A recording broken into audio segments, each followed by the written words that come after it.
Hello guys, welcome to our YouTube channel Aniruddh sir star coaching classes. मैं हूं अनिरुद्ध और मैं आज आप लोगों को फ्यूचर इंडेफिनिट टेंस का सिंपल सेंटेंस पढ़ाने जा रहा हूं। देख लीजिए, अभी तक मैंने पास्ट परफेक्ट कंटिन्यूअस टेंस पढ़ा डाला है पूरा। आज मैं फ्यूचर इंडेफिनिट टेंस शुरू करने जा रहा हूं और अगर आपको वीडियो पसंद आए तो लाइक शेयर सब्सक्राइब जरूर से कीजिएगा। और देखिए, इसकी आइडेंटिटी क्या होती है। फ्यूचर इंडेफिनिट टेंस जिन हिंदी वाक्यों के अंत में गा गी गे आदि शब्दों में से कोई एक शब्द आए तो ऐसे वाक्यों को फ्यूचर इंडेफिनिट टेंस के सिंपल सेंटेंस कहते हैं। देखिए, इसकी आइडेंटिटी जान गए हैं, अब हम रूल्स जान लेते हैं कि सबसे पहले क्या होगा। सब्जेक्ट प्लस हेल्पिंग वर्ब शैल और विल प्लस मेन वर्ब की first form plus object plus other last में फुल स्टॉप। जैसे देखिए, सब्जेक्ट हो गया हेल्पिंग वर्ब शैल या विल प्लस मेन वर्ब की first form plus object plus other. देखिए, शैल का यूज कब होगा और विल का यूज कब होगा, इसको जान लेते हैं। शैल का यूज सिर्फ आई और वी के साथ शैल का यूज करिएगा। कौन कौन सा? एक आई और वी, इन दोनों के साथ आप शैल का यूज करिएगा, बाकी सबके साथ आप विल का यूज करिएगा। जैसे you we sorry he she it you they, इस सब सारी चीजों के साथ और किसी के नाम भी आए तो आप हम उसके साथ विल का यूज करिएगा। जैसे मैंने कहा कि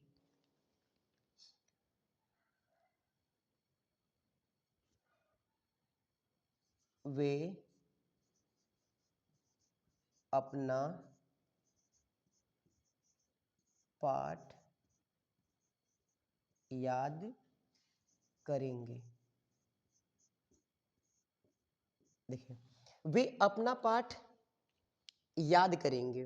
तो देखिए, सबसे पहले ध्यान रखिएगा कि मैंने बताया था कि जिन हिंदी वाक्यों के अंत में गा गी गे आदि शब्दों में से कोई एक शब्द आए तो देखिए गे आया है ना, तो याद करना। देखिए, सबसे पहले क्या करेंगे, वे क्या है, सब्जेक्ट है, गा गी गे आया है, पहचान है, याद करना मेन वर्ब, और याद क्या कर रहे हैं, अपना पाठ, ये ऑब्जेक्ट हो जाएगा। ठीक, तो क्या हो जाएगा इसमें, सबसे पहले देखिए सब्जेक्ट, देखिए ये ध्यान से समझ लीजिए, लिख दे रहा हूं, ये सब्जेक्ट हो गया, ये याद करना, ये मेन वर्ब, और गे खाली जो ये आया है आपका, ये आपकी आइडेंटिटी है ना। और उसके बाद पार्ट या अपना, जो अपना पार्ट जो है ये आपका क्या है, ऑब्जेक्ट। तो वे की इंग्लिश क्या होती है, दे। ठीक, अब दे के साथ हेल्पिंग वर्ब क्या लगाओगे, मैंने बताया है कि हेल्पिंग वर्ब शैल तब लगेगा जब आई और वी, मतलब मैं और हम के साथ शैल लगाओगे, बाकी सबके साथ विल का यूज करोगे। तो क्या हो जाएगा, दे विल, क्या चीज याद करने की इंग्लिश में क्या कहते हैं, लर्न। दे विल लर्न, क्या चीज पढ़ रहे हैं, अपना पार्ट। तो देखिए, दे के साथ अपना के लिए क्या लगेगा, देयर, पार्ट मतलब लेसन। ठीक, लास्ट में फुल स्टॉप लगाएंगे। देखिए, हमेशा याद रखिएगा कि जब भी कोई अपना वाली बात किया जाता है तो जैसे आई के साथ अपना के लिए माई का यूज, ही के साथ अपना के लिए हिज का यूज, दे के साथ अपना के लिए देयर का यूज। तो they will learn their lesson. मैंने कहा वे, हम नहीं, हम तुम्हें, हम तुम्हें गांव में पीटेंगे, पीटेंगे। देखिए, हम तुम्हें गांव में पीटेंगे। तो देखिए, सबसे पहले क्या है, हम सब्जेक्ट है, गा गी गे ये क्या है, पहचान है, पीटना मेन वर्ब है, और पीटना मेन वर्ब है, देखो पीटना मेन वर्ब है और गांव में ऑब्जेक्ट मानो, चाहे तुम्हें क्या चीज करो, इसको ऑब्जेक्ट मान लो और गांव में अदर मान लो। ठीक, और ये पीटना ये हमारा मेन वर्ब हो जाएगा और ये हमारी आइडेंटिटी हो जाएगी, ये हमारा क्या हो गया, सब्जेक्ट हो गया। ठीक, तो हम सबसे पहले क्या करेंगे, हम देखिए सब्जेक्ट है तो सबसे पहले हम की इंग्लिश क्या होती है, वी। और आपने मैंने बताया ना कि आई और वी के साथ आप क्या लगाओगे, सेल। तो वी आया है ना, तो वी के साथ क्या लगाओगे, सेल। तो वी सेल। देखिए उसके बाद मेन वर्ब की फर्स्ट फॉर्म, पीटने को इंग्लिश में क्या कहा जाता है, बीट। तो ये हो जाएगा मेन वर्ब की फर्स्ट फॉर्म, बीट, BEAT है ना, बीट मतलब पीटना। तो वी शैल बीट किसे, तुम्हें ना, यू ऑब्जेक्ट हो गया, गांव में इन द विलेज। समझ में आ रहा है, तो we shall beat you in the village, ये हो गया। जैसे मैंने कहा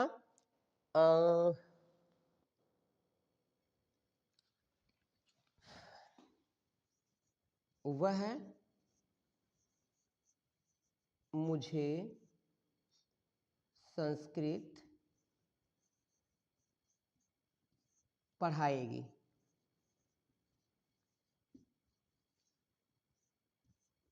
वह मुझे संस्कृत पढ़ाएगी।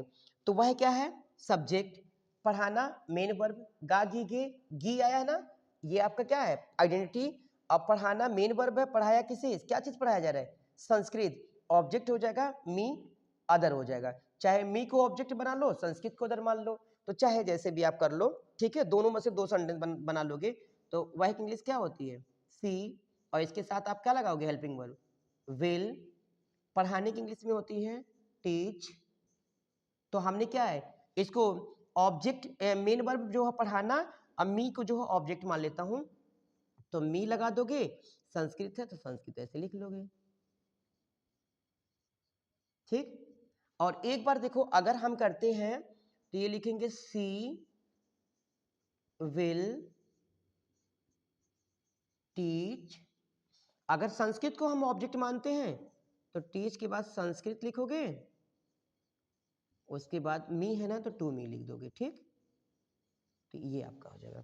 दो तरीके से बना सकते हो, एक बार आप चाहे इसको ऑब्जेक्ट मान लो, इसको अदर मान लो, एक बार इसको ऑब्जेक्ट बना के इसको अदर मान लो, दोनों तरीके के सेंटेंस सही हैं। She will teach me Sanskrit, she will teach Sanskrit to me, ऐसे भी बना सकते हो। ठीक है, अब देखिए मैंने जो है सब्जेक्ट ये वाला पढ़ा दिया है, ये मुझे लगता है ये बहुत आसान है।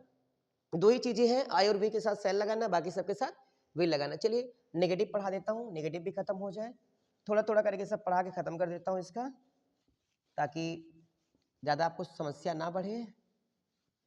ये समझ में आ गया होगा ना, हाँ ये तो समझ में आ ही गया होगा मुझे लगता है। देखिए आप क्या लगाओ ना कि हेल्पिंग वर्ब के बाद क्या लगा दो, नॉट लगा दो, हेल्पिंग वर्ब के बाद नॉट लगा दो। ठीक है ना, देखिए मैंने क्या बताया कि मैंने ये कहा, देखिए इसमें क्या करोगे इसका कि वही सेम रूल, सेम जो है आइडेंटिटी इसकी रहेगी कि जिन हिंदी वाक्यों के अंत में गा गी गे आदि शब्दों में से कोई एक शब्द आए तथा नकारात्मक शब्द नहीं भी आया हो, तो ऐसे वाक्यों को फ्यूचर इंडेफिनिट टेंस के नेगेटिव सेंटेंस कहते हैं। तो सिंपल की जगह आप क्या पढ़ लोगे, बस यहाँ सिंपल की जगह नेगेटिव सेंटेंस। ठीक, नेगेटिव सेंटेंस जैसे वो कह रहा है कि वह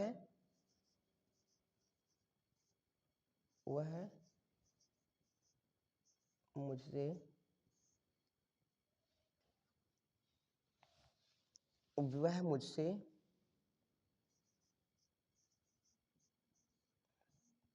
बाजार में नहीं मिलेगा, नहीं मिलेगा। देखिए वह मुझसे बाजार में नहीं मिलेगा, तो वह क्या है, सब्जेक्ट, मिलना मेन वर्ब, गागी के आपका आइडेंटिटी है। अब मिलना मेन वर्ब, कहाँ मिलेगा, किससे मिलेगा, मुझसे, ऑब्जेक्ट हो जाएगा, बाजार में अदर हो जाएगा, नहीं नकारात्मक शब्द। ठीक, देखिए वह सब्जेक्ट है, कौन, कौन लगा के प्रश्न पूछेंगे, कौन मुझसे बाजार में नहीं मिलेगा, वह सब्जेक्ट है, मिलना इनका मेन वर्ब है। मिल किससे रहे हैं, मुझसे। कहाँ मिल रहे हैं, जहां मिल रहे हैं, वो अदर हो जाएगा, नहीं हमारा नकारात्मक शब्द है। तो वह की इंग्लिश क्या हो जाएगी, ही। लड़का है तो ही लगाओगे, लड़की है तो सी। उसके बाद हेल्पिंग वर्ब क्या लगाओगे, विल। नहीं आया है तो नॉट लगाएंगे। उसके बाद मेन वर्ब की फर्स्ट फॉर्म, मिलने की इंग्लिश क्या होती है, मीट, है ना। तो मीट कहाँ पे किससे मिलेगा, मी, मुझसे मिलेगा। कहाँ पे, बाजार में, इन द मार्केट। ठीक, ये इतना सा रूल्स था। तो he will not meet me in the market. जैसे देखो और सेंटेंस,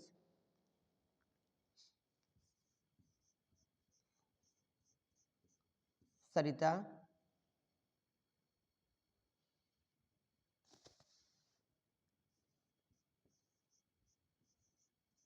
रामायण नहीं पढ़ेगी। सरिता रामायण नहीं पढ़ेगी। तो सरिता इसमें क्या है, सब्जेक्ट है, पढ़ना क्या है, मेन वर्ब, गा गी गे पहचान है, आइडेंटिटी है। और नहीं नकारात्मक शब्द जिसको निगेटिव बोला जाता है। रामायण क्या है, ये हमारा ऑब्जेक्ट हो जाएगा। तो क्या लिखोगे, सरिता विल, नहीं आया तो नॉट लगाओगे, विल नॉट, पढ़ने को इंग्लिश में क्या कहेंगे, रीड, फर्स्ट फॉर्म है, क्या चीज़, द रामायण। ठीक है, किसी भी धार्मिक पुस्तक, चाहे वो रामायण हो, कुरान हो, गीता हो, चाहे जो भी हो, उसके लिए हमेशा द का यूज़ करोगे, ठीक है ना। तो ये हो जाएगा, Sarita will not read the Ramayana. जैसे और सेंटेंस ले लेते हैं, जैसे मैं तुम्हें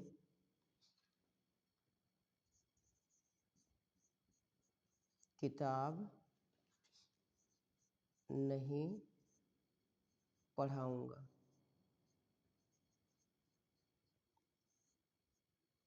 ठीक, तो ये हो जाएगा, मैं सब्जेक्ट है, पढ़ाना मेन वर्ब, गा गी के पहचान, पढ़ाना मेन वर्ब, किससे पढ़ा रहे हैं, तुम्हें, ऑब्जेक्ट हो जाएगा, किताब अदर हो जाएगी, नहीं नकारात्मक शब्द।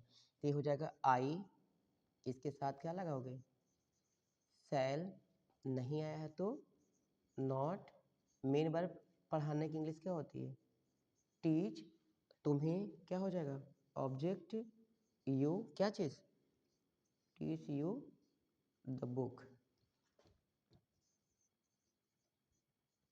लास्ट में वो लगा दो, ठीक है।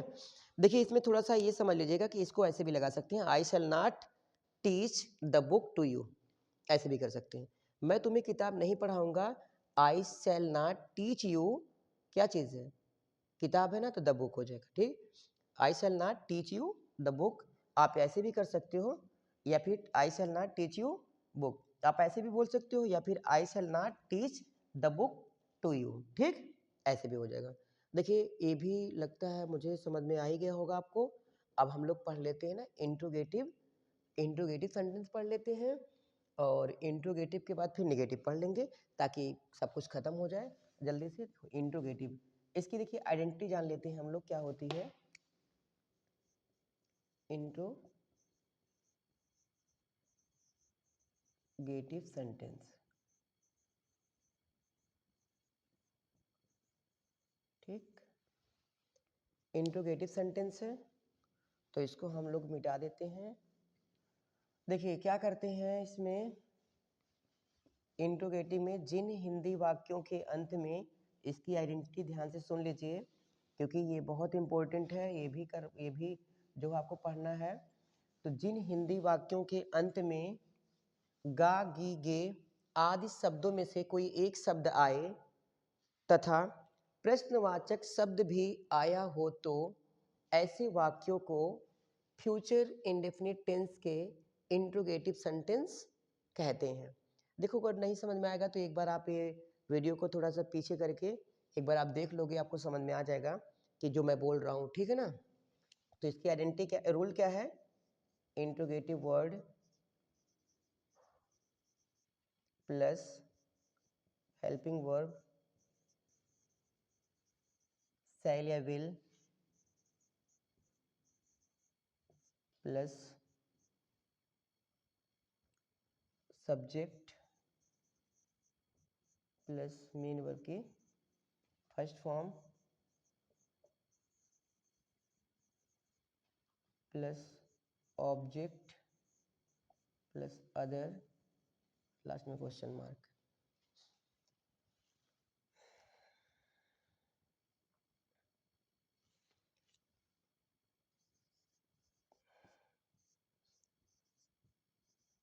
क्या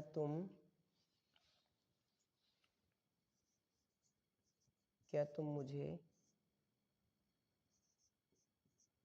पत्रिका पढ़ाओगे? क्या तुम मुझे पढ़ाओगे? क्या तुम मुझे पत्रिका पढ़ाओगे? देखिए, क्या अगर हम कहते हैं कि सबसे पहले प्रश्न क्या से शुरू होता है तो हम इसकी इंग्लिश नहीं लिखते हैं। तो क्या अगर आया है, अगर यही क्या बीच में आया, सेंटेंस के बीच में आया, तो इसकी इंग्लिश हम लिखते हैं।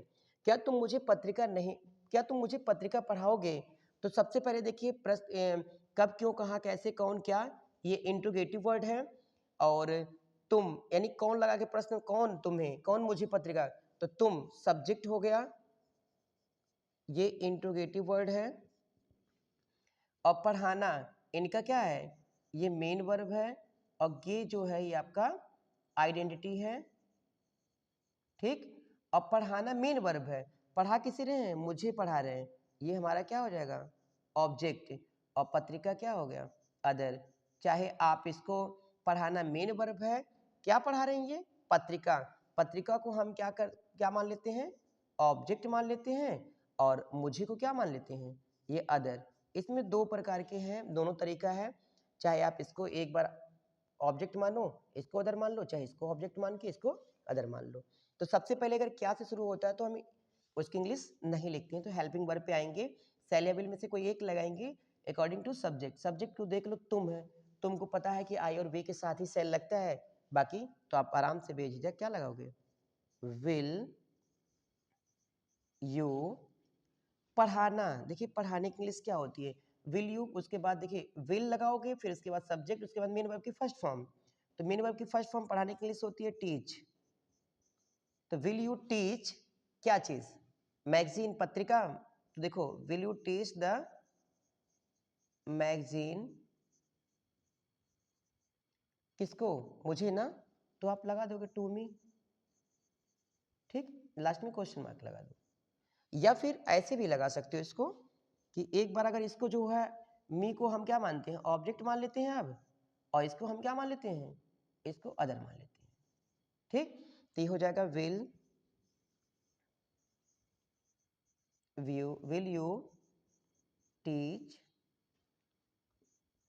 द, नहीं, अब क्या मानिए हो, पढ़ाना मेन वर्ब है, मुझे, teach me the magazine. Magazine लिखा रहता है, देखो इसे पढ़ा जाता है ऐसे ही, लास्ट में क्वेश्चन मार्क लगाओगे। Will you teach me the magazine, मतलब क्या तुम मुझे मैगजीन पढ़ाओगे। समझ में आ रहा है ना। जैसे देखिए अब मैंने कहा कि चपरासी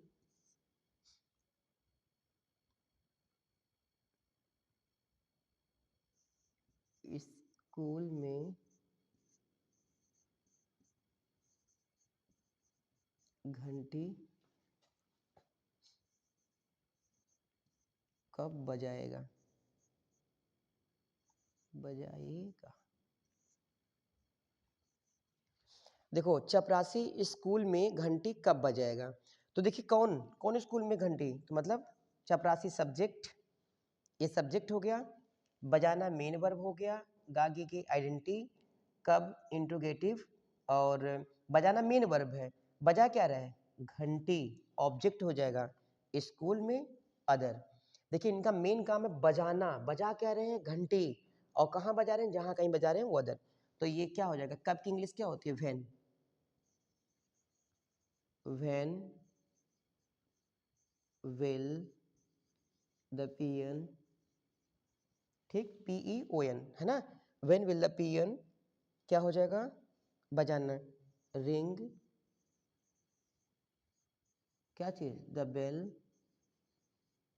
कहाँ पे, स्कूल में ना, इन स्कूल, लास्ट में क्वेश्चन मार्क। तो ये हो जाएगा, चपरासी स्कूल में घंटी कब बजाएगा, when will you the peon ring the bell in school, last में क्वेश्चन मार्क। ठीक, जैसे अब मैंने कहा कि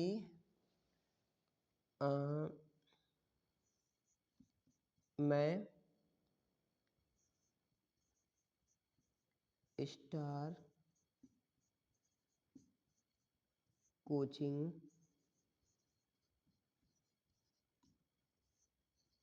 क्लासेस में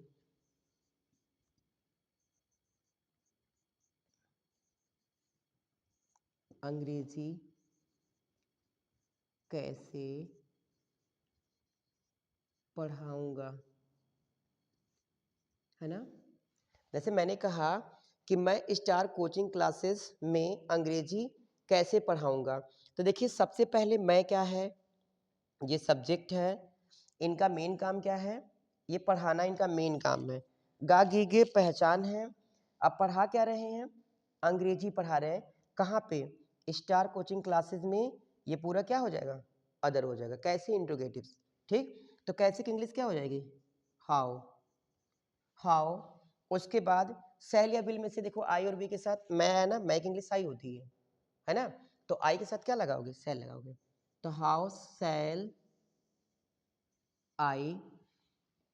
उसके बाद मेन वर्ब की फर्स्ट फॉर्म पढ़ाना, teach, how shall I teach क्या, इंग्लिश,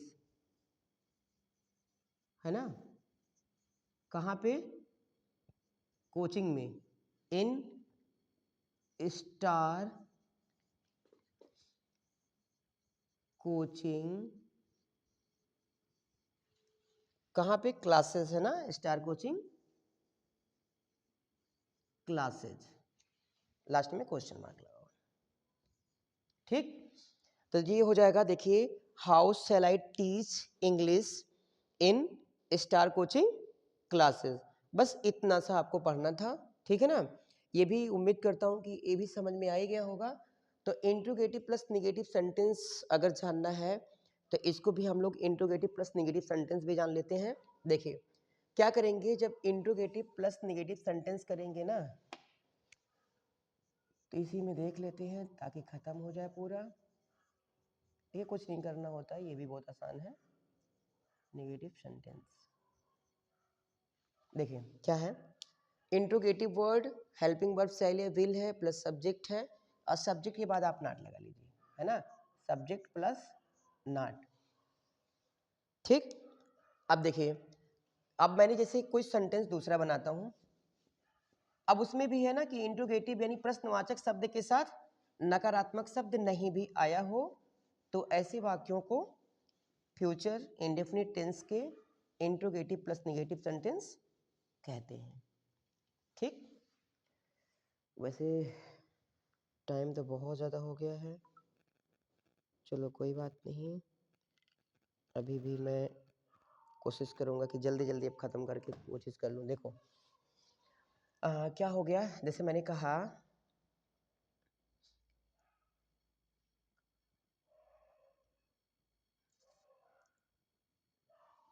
कौन सा सेंटेंस ले लूँ, बहुत सारा सेंटेंस बता चुका हूँ ना, चलो कुछ सेंटेंस अपने से लेते हैं। जैसे मैंने कहा कि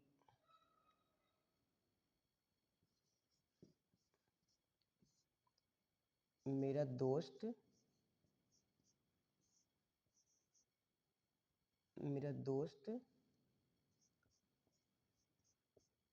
गंगा में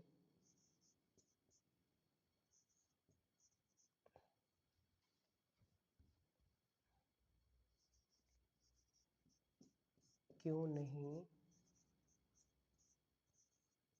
स्नान करेगा, क्योंकि मेरा दोस्त क्या है, डरपोक इसीलिए नहीं करेगा, है ना। मेरा दोस्त गंगा में क्यों नहीं स्नान करेगा, यानी मेरा दोस्त क्या है, सब्जेक्ट है, स्नान करना मेन वर्ब है, गागे के पहचान, क्यों नहीं इंट्रोगेटिव प्लस निगेटिव, और गंगा में क्या हो जाएगा, ये ऑब्जेक्ट हो जाएगा। ठीक, तो इसमें सबसे पहले इंट्रोगेटिव वर्ड, तो क्यों की इंग्लिश क्या होती है, वाई। ठीक, उसके बाद आप लगाओगे सेल या विल में से, क्योंकि आई और विल के साथ लगता है तो हम लोग लगाएंगे क्या, विल। मेरा दोस्त है ना, how why will my friend, why will my friend, उसके बाद नहीं आया तो नॉट लगा दिया, मेन वर्ब की फर्स्ट फॉर्म। पढ़ाने की इंग्लिश, सॉरी स्नान करने की बात होती है ना, BATH। ठीक, बात हो गया। और ऑब्जेक्ट क्या है गंगा में ना, बात इन द गंगा। गंगा भी देखिए एक पवित्र नदी है जिसको बोला जाता है, इसीलिए हम लोग कैपिटल लेटर इसका इस्तेमाल कैपिटल में कर रहे हैं। ठीक है ना, ये भी तो समझ में आ ही गया होगा। चलो एक आध सेंटेंस और ले लेते हैं, जैसे क्या ले लूँ सेंटेंस, बहुत सारे सेंटेंस है, माइंड में बहुत ज़्यादा आते रहते हैं, लेकिन पता है दिमाग में ये चीज़ें नहीं है कि कौन सा सेंटेंस लेके। चलो हम लोग थिएटर में मूवी देख लेते हैं। कौन किसको कर लूँ, हाँ, तुम पापा के साथ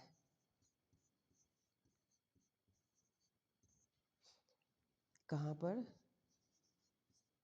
थिएटर, थी कैसे लिखा जाएगा, चलो थिएटर, है ना, लिख लेना। देखो हिंदी है, थोड़ी हिंदी में डाउट होता है बहुत ज़्यादा। तुम पापा के साथ थिएटर में मूवी देखने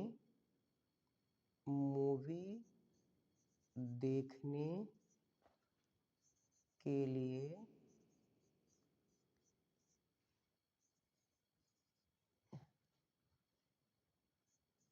क्यों तो आ गया ना, देखने के लिए कहाँ नहीं जाओगे। देखो छोटा बनाने के चक्कर में इतना बड़ा बन गया। तुम पापा के साथ थिएटर में मूवी देखने के लिए कहाँ नहीं जाओगे। देखिए सबसे पहले आप क्या करते हो कि तुम क्या है, सब्जेक्ट है। ठीक, यहाँ जाना इसका मेन काम है। ठीक, जा कहाँ रहे हो, कहाँ जा रहे हो बताओ, मूवी देखने ना, है ना। तो देखो सबसे पहले इसमें आइडेंटिफाई कर लो, बिना आइडेंटिफाई कर किए आप नहीं कर पाओगे इस सेंटेंस को। तो मैंने कहा है कि तुम सब्जेक्ट है, जाना इनका मेन काम है। ठीक, और जा कहाँ रहे हैं, ये मूवी देखने के लिए जा रहे हैं ना, है ना। और क्या चीज़ है, कहाँ इंट्रोगेटिव सेंटेंस नहीं, नकारात्मक जिसको नेगेटिव बोलेंगे। और थिएटर में ये क्या हो जाएगा, ये देखो सबसे चीज़ बताऊं, अब देखो सबसे पहले देखिए जो भी हम काम करते हैं तो देखो समझाने का एक तरीका मैं बता दे रहा हूँ आपको, कि जैसे मैं हूँ, मेरा जो मेन काम है वो है जाना। अब मैं जा कहाँ रहा हूँ, मैं जा रहा हूँ थिएटर में, है ना। थिएटर में पहुंचूंगा तभी तो वहां कुछ करूंगा। तो थिएटर में जाना मेरा क्या है, मेन वर्ब है। थिएटर सॉरी, जाना मेन वर्ब है, थिएटर में ऑब्जेक्ट है। अब मूवी देखने के लिए पापा पापा के साथ जो भी जा रहा हूँ ये सब अदर चीजें हैं। तो देखिए सबसे पहले हम क्या करेंगे, इसमें लिखेंगे इंट्रोगेटिव वर्ड, यानी कहाँ की इंग्लिश क्या होती है, वेयर। उसके बाद लगाओगे विल, क्योंकि आया है तुम, और तुम की इंग्लिश होती है यू। तो वेयर विल यू, नहीं आया है तो क्या लगाओगे, not, where will you not. उसके बाद मेन वर्ब की जाने की इंग्लिश होती है गो, और इसके साथ टू लगाओगे, कहाँ जा रहे हो, थिएटर में, गो टू इन थिएटर। देखो एक थिएटर की स्पेलिंग ए भी होती है, ए भी कर सकते हो, थिएटर की स्पेलिंग ए भी डाल सकते हो, थिएटर दोनों स्पेलिंग सही थी। THEATER होता है, एक THEATRE, दोनों का मतलब सेम होता है। तो आप इसमें भी कोई कंफ्यूजन नहीं होनी चाहिए। ठीक है। और ये हो जाएगा where will you not go to in theatre, क्या करने के लिए, फॉर फॉर वॉच, देखिए देखने के लिए, मूवी वगैरह देखने के लिए हम लोग क्या करेंगे, मूवी है ना, for watch the movie, watch the movie, कहाँ पर, किसके साथ, पापा के साथ ना, विथ फादर, पापा के साथ जा रहे हो, मूवी अच्छी दिखाएंगे मूवी, है ना। तो where will you not go to in theatre for watch the movie with father, देखिए फॉर वॉच द मूवी, और कुछ बचा है, विथ फादर, थिएटर भी, सब चीजें हो गया, ठीक हो गया ना। देखिए where will you not go to in theatre for watch the movie with father, या फिर आप कहोगे कि where will you not go to in theatre with father for watch the movie, ऐसे भी आप बोल सकते हो। क्योंकि देखिए चाहे मैंने बताया था ना कि जो अदर चीजें होती है, चाहे पहले इनको रख लो बाद में इनको रख लो, चाहे इनको पहले रख लो बाद में इनको रख लो, दोनों तरीके से सही है। उम्मीद करता हूँ कि ये भी वीडियो, ये भी चीजें आपको बहुत अच्छी तरीके से समझ में आ गया है। आज मैंने फ्यूचर का भी खत्म कर दिया है। अब आपका बचेगा 3 और, यानी फ्यूचर कंटिन्यूअस, परफेक्ट बचेगा और परफेक्ट कंटिन्यूअस, और कोशिश करूंगा उसको भी 2-3 दिन के अंदर ही जल्दी खत्म कर दूंगा, ताकि मैं अब सीधे सीधे आपको आ जाऊं एक्टिव और पैसिव वाइज पे, और यही अ, जल्दी ही खत्म हो जाएगा। उम्मीद करूंगा कि जल्दी से जल्दी खत्म हो जाए, और उम्मीद क्या है, कोशिश मेरी यही रहेगी कि जल्दी से जल्दी खत्म हो जाए। आज के लिए बस इतना ही। Thank you very much. देखते रहिएगा, अगर कोई भी डाउट होगा तो आप हमें बताइएगा। Thank you.